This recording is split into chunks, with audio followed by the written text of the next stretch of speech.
ShaoLan, you must be aged so much since I saw you last time. In your heart, you say, yeah, of course, I'm the best.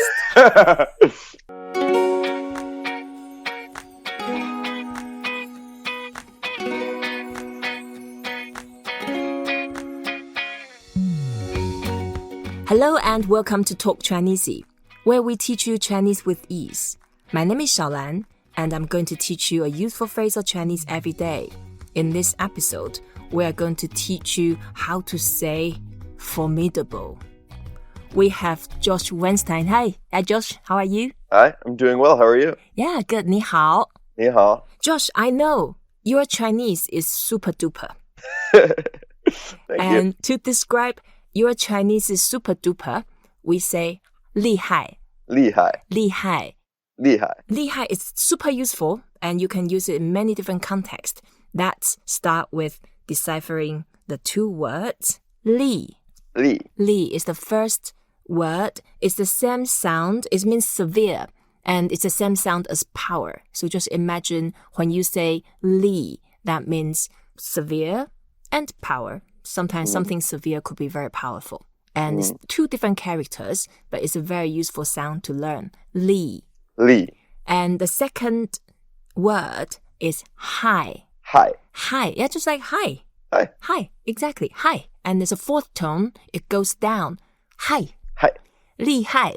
厉害. 厉害, that means someone or something or weather or anything.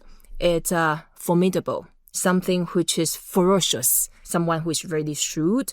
But at the same time, this phrase 厉害 could be used in some negative meaning. Something has caused severe damage, because the direct literal translation is severe damage. 厉害. Interesting. So Josh, your Chinese is very 厉害. 谢谢. Yeah, you see? Did you notice that? Your instant response is to say thank you. And in China, you can say that. People will get it, but they may not like as much. 哪里? Exactly. They think, oh, yeah, of course, yeah, my Chinese is so good. They don't like it. You have to say 哪里. Say, oh, 哪里? yeah, 哪里. 哪里 actually means where, literally. But when you say 哪里, that means, oh, actually, it's not that good. It's a bit hypocritical, is it? Even if you think, oh, my Chinese is amazing. There's always room for improvement.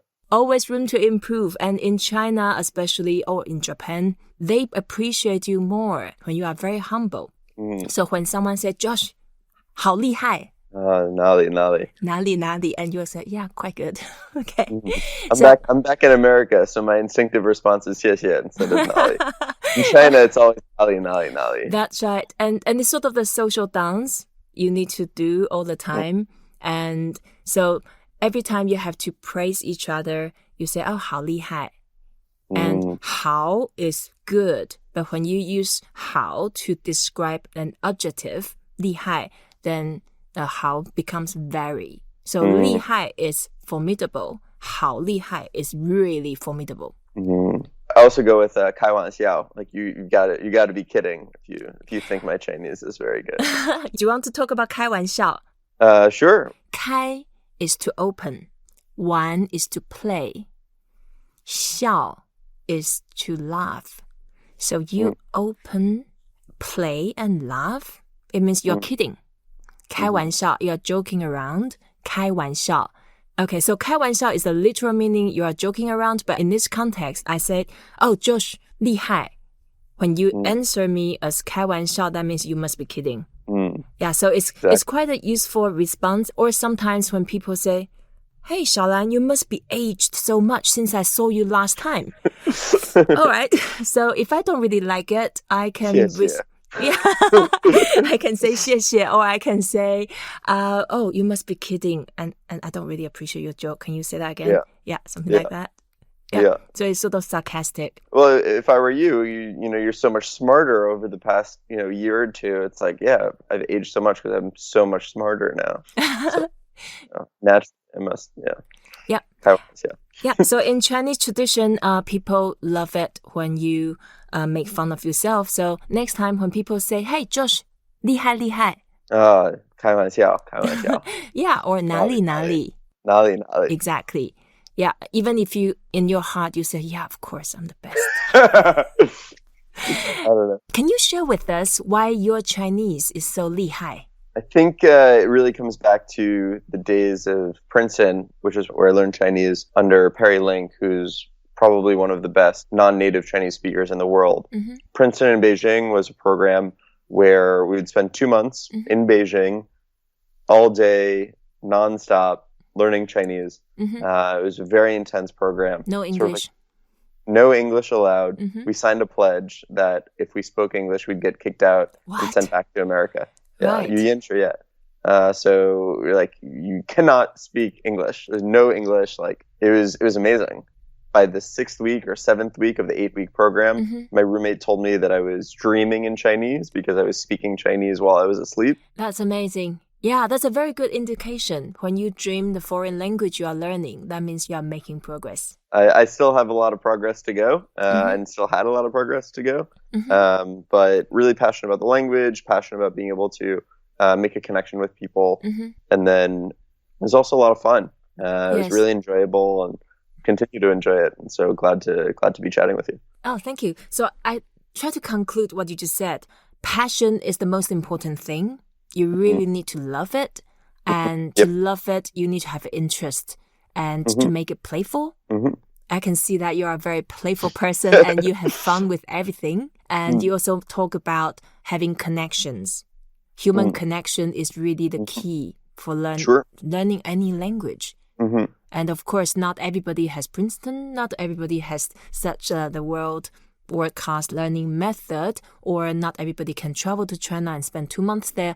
But nowadays, with the internet... Thanks to Chineasy. Exactly, with Chineasy. You make it fun, you make it easy, and you make it accessible. And make it connected to everyone. And also, in my personal experience, if you can share the culture, share something which happens to people's day-to-day life, and share with them, connecting with their mentality and philosophical thinking, actually, you open many doors by doing it. Awesome. Well, I'm glad my Chinese education has taken me here, and we've connected, and very excited to be with you. Exactly. No, we met in Munich and reconnected in New York, and now over the cyberspace, and now we are sharing the beauty of Chinese language. I also noticed that in your bio you said if you were not a tech entrepreneur, you would be a Chinese actor. That's a very interesting wish. It's half kidding, but if the opportunity were to present itself and I could be an actor or a pop star in China, I think that would be really, really fun. Yeah, maybe An Li is listening, or Jeremy Lin is listening, Fast and Furious. Sure. Okay, if they are listening, we have Josh here. He will be an awesome Chinese actor here. Yeah. Thank you very much, Josh, and you are really 厉害, and you are the 厉害est. 哪里. Great, you are a quick learner. 谢谢. Thank you very much for listening to Talk Chineasy, where we teach you one useful phrase of Chinese every day. We hope you enjoy this episode. We have Josh Weinstein, who is very 厉害. 谢谢. 哪里. Please don't forget to rate us, review us, and share what you have learned. Until next time, 再见. 再见. 好厉害.